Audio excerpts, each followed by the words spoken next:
Hello there guys, believe it or not, it's Christmas at the moment, so I'm doing a little walk around my local area because it's super dead.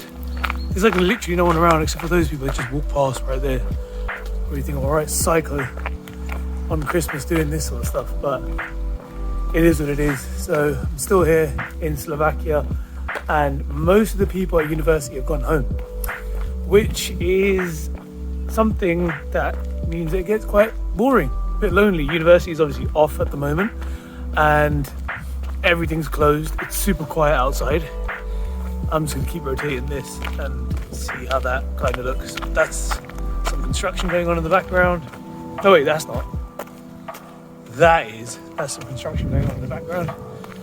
And there's just me walking around like a weird guy on Christmas Day.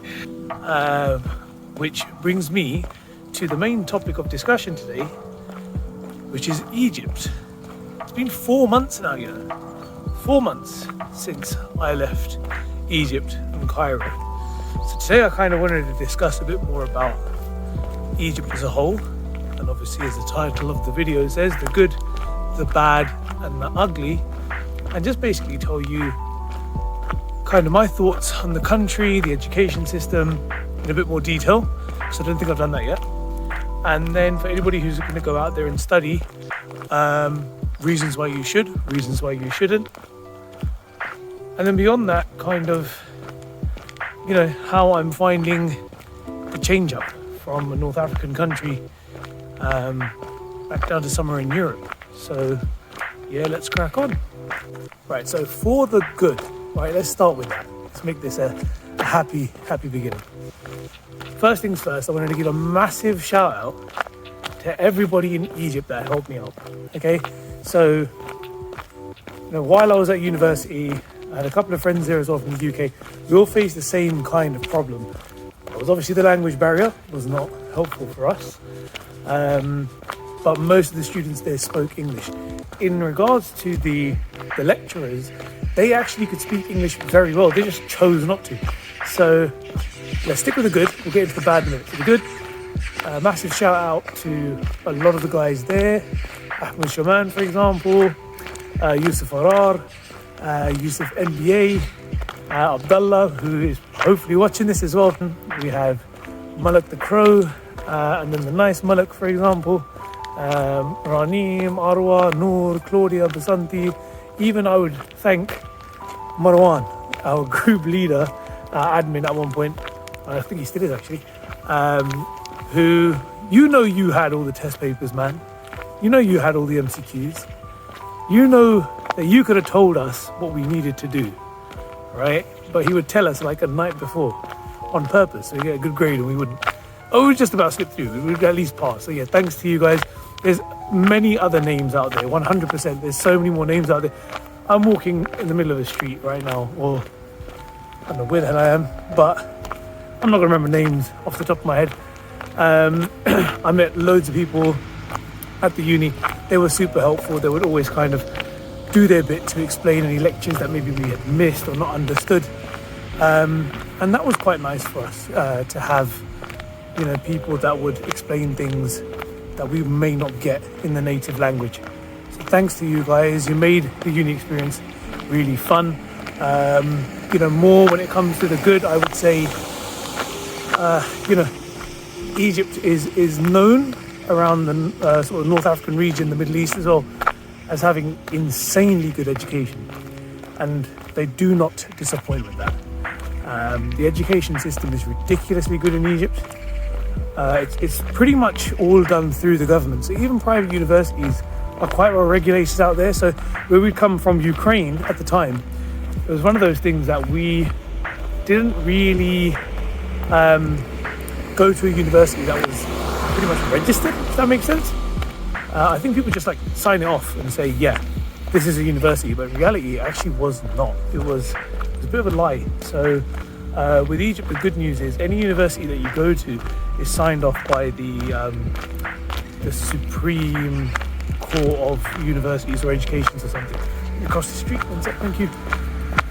So what that meant was Anybody who was looking to go out there was knowing that they weren't getting scammed, which was good. And then obviously the standard of education was insanely good as well. So that's another good point. Another thing beyond that, I would say the people that go to universities there, like the actual the students and stuff, they are top-notch students. So I've mentioned this before as well. You have to get in your equivalent of like your A levels and your GCSEs. You need to be hitting like almost 100% across everything. And once you've done that, they will consider taking you on as a med or a dental student in Egypt. So the people you're surrounded by are pretty much mini geniuses in the making. So if you are also looking to join that kind of university, you know that you're going to be surrounded by some insanely smart people. Universities in Europe, for example, you can just apply for them. As long as you're paying the money, they will probably accept you. In Egypt, similar if you're an international student, but at least you know that the people you're surrounded by are going to push you through to get the best out of your education. I think I might take a seat here actually, because I don't know where the hell I'm going. Right, let's have a little seat. Okay, cool. So one more of the positives I would say is definitely the practical side of things. So whether you were doing dentistry, whether you're doing medicine, whether you're doing pharmacy, anywhere, any one of the faculties within medicine that you were doing, you knew that you were going to get a lot of hands-on experience. So this is super important for anybody who's looking to get into this field. If you're back home in the UK, for example, or over in Canada, where a lot of people came from Canada actually to Egypt, and you're thinking, am I going to get enough of that practical handwork that's going to help me excel in my career?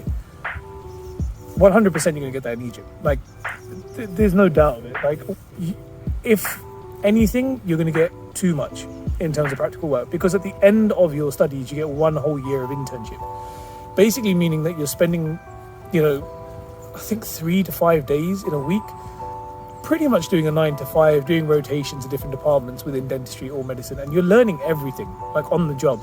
And obviously in your 4th year, your 5th year, things start ramping up anyway. So when it comes to this kind of thing, there is a lot of practical work, nothing to worry about there.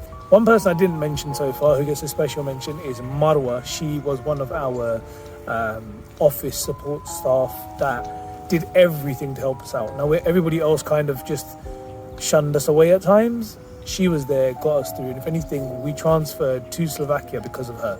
So this is a major shout out to her. I wanted to say thank you from the bottom of my heart, and also this is from my friends as well. We definitely want to thank you for all the work that you put in, not giving up on us as well when everybody else did. And I think that's one of the major things. A lot of people kind of looked at us and were like, yeah, we're not going to help these guys out because, you're foreign, so you're not speaking the language. So a lot of them people in the offices don't speak English very well. So she was really trying to help us out. She did a lot to get us abroad, and that's something that we can't thank you enough for. So once again, Mother, this one goes out to you, and I hope you, your daughter and your family are doing very well. Okay, so Egypt, I've discussed the uni briefly as to the good when it came to Egypt. Now, what about outside of the uni? First of all, before I go into the bad, let's talk about outside the uni, okay? So I play a lot of football. I may not look it, but I do. I play quite a bit of football. So one of the great things about Egypt was their culture for football. I mean, these guys love it. I would say they love football more than they do in the UK. Okay, so I don't watch football so much, to be honest with you. But these guys, any match that was on, and I mean any match, like it could be in Saudi, it could be in Turkey, it could be in the UK, it could be anything, like let alone, Champions League finals and World Cup finals and stuff. Forget that, right? Those were huge events anyway. But any football match, I mean, these places were packed. They have like cafes, right? Obviously there's not a drinking culture in Egypt, so they just go to cafes, the guys get together, it's rowdy, it's fun, there's good banter, and everyone's enjoying themselves. So the football kind of feeling out there was insane, and that unites a lot of people. So for me, having that culture there was great. Beyond that, I play a lot, as I mentioned, so I needed to find a place that I could be playing football regularly. Now, when I first got to Egypt, I was living in Giza for about a month or two. And Giza, for anybody that knows, other than the pyramids, it's quite a rundown area, right? It's like old Egypt. I was playing football with guys that were bare feet. right? Like literally, they were not wearing any footwear. And these guys are so passionate about playing football. So I was playing with them regularly with my like studded shoes, and I was like running over their feet, and they were screaming and shouting about it, but they were still playing. They would have no problem with it. After that, I kind of moved into the more newer side of Cairo, a bit closer to my uni as well. And at that point, I found quite a few good friends that I made out there that I ended up playing football with. Got into an 11-a-side league with them as well. So big shout out to Omar Sharif and Gadallah, for example. These are some nice guys that I met out there. There's many more. Just again, I'm not going to name drop everyone. I'm going to be here forever otherwise. If you are somebody who's looking to play sports, stay active, or play football, for example, you'll definitely find it in Egypt. Okay, beyond that, there's also a massive culture. There's also a massive culture for a sport called paddle. For those who don't know, it's like a mix between, I guess, squash and like mini tennis. You can play it singles or doubles, and there is a huge culture for that as well out in Egypt. So anybody who likes racket sports, even if you don't, you can get into it. It's super easy, it's super cheap. And that's the next point I wanted to mention, that in Egypt, cheese is everything cheap. Like, I mean, everything is cheap, man. Like, now that I'm here in Slovakia, looking back at it, man, I took it all for granted. For sure, I took it all for granted. I think my friends say the same thing as well. Like, we were living like kings. I put on so much weight in Egypt. If you look at pictures from me in Ukraine, for example, on my Instagram, right? Personal Instagram. There's pictures of me in Ukraine. I'm slim, man.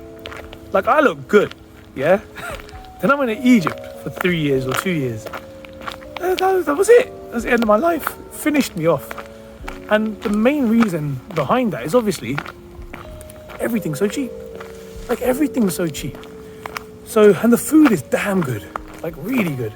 You've got loads of sort of applications that you can get food from, and we abuse that.